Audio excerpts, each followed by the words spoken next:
Hello, my name is John, and today we'll be reading The Trump Economy Takes Off. Leaving the anemic Obama years behind, the tax overhaul underscores a pro-growth course by Donald Lambro, Washington Times, December 28, 2017. Donald Lambro is a syndicated columnist and contributor to the Washington Times. What a year this has been. While it's been a bumpy ride for the Trump administration, lurching from one controversy to another, it ended with a big tax cut victory in Congress that could help Republicans survive the challenging 2018 midterm elections. The U.S. economy is finally soaring as a result of the tax rate reductions, breaking out of the anemic 2% growth rates of the Obama years that prevented America from achieving its fullest economic potential. Throughout his 2 terms, President Obama was best known for cherry-picking economic statistics in an attempt to prove the economy was getting stronger. But year after year, the polls consistently showed that a weak economy, fewer jobs, a shrinking labor force, and declining incomes remain the nation's top concerns. But the ink was barely dry on the GOP's tax reform bill and its corporate business and individual tax cuts when the economy began growing again at a 3.2% rate in the third quarter and more than likely fourth quarter. The liberal news media still weren't buying it, believing that the corporate tax cuts will end up enriching business fat cats and CEOs. Are you living in a fantasy world? NBC's Savannah Guthrie asked House Speaker Paul Ryan on the Today Show. He wasn't. CEOs have an incentive to maximize profit and value for shareholders. This means investing in a high-quality workforce, which is why only 3% of workers are paid the minimum wage, writes Andrew Wilford in Investors Business Daily. Tax reform will increase after-tax incomes for businesses, allowing them to invest more in their workers. This is why the White House estimates that corporate tax rates will result in an increase to average after-tax worker incomes of $4,000, he explains.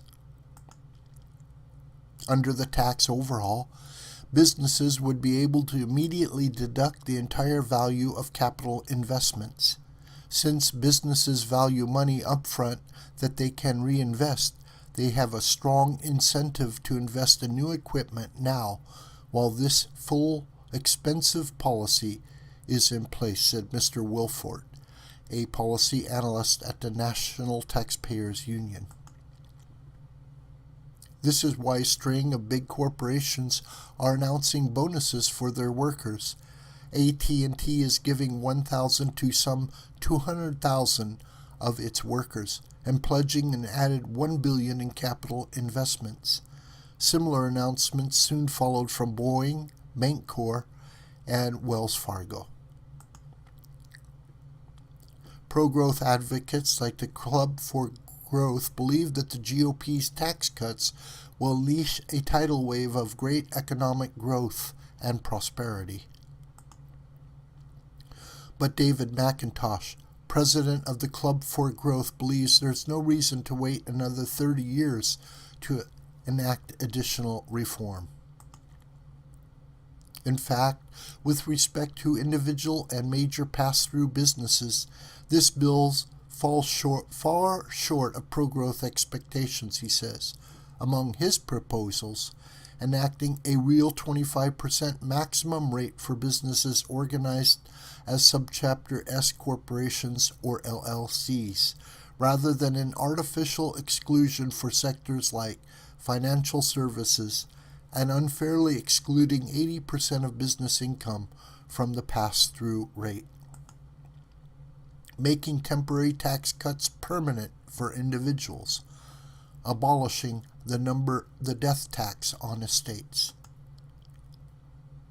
Repealing the alternative minimum tax, lowering the capital gains tax rates to boost investing in the economy, repealing the Obamacare taxes. All of these additional tax changes, or even some of them, will significantly accelerate economic growth in the years to come and bring in much higher tax revenues to dramatically shrink the government's monstrous debt. If the Republicans can pass additional pro-growth tax reforms next year and beyond, the political payoff in 2018 would be historic. A booming economy, growing job market, and rising incomes, including a declining budget deficit, would result in a Republican landslide election next November, and that could lift Mr. Trump's dismal approval polls to record highs. But he has a long way to go before that can become an achievable political reality. First, he needs to hit the road to talk up the growing economy, take credit for signing the tax cuts, and begin to discuss the next tax cut chapter in his party's agenda. Mr. Trump's off to a good start, though. The Conference Board, a business research index, reported this week that consumer confidence was just slightly below its 17-year high set in November.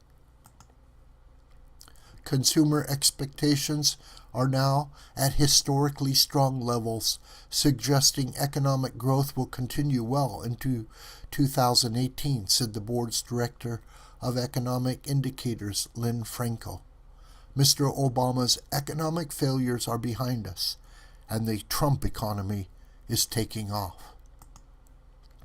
This video is a production of the School of the White Crane.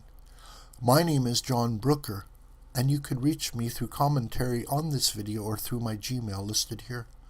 Please share this video with family and friends and on social media. May God richly bless you.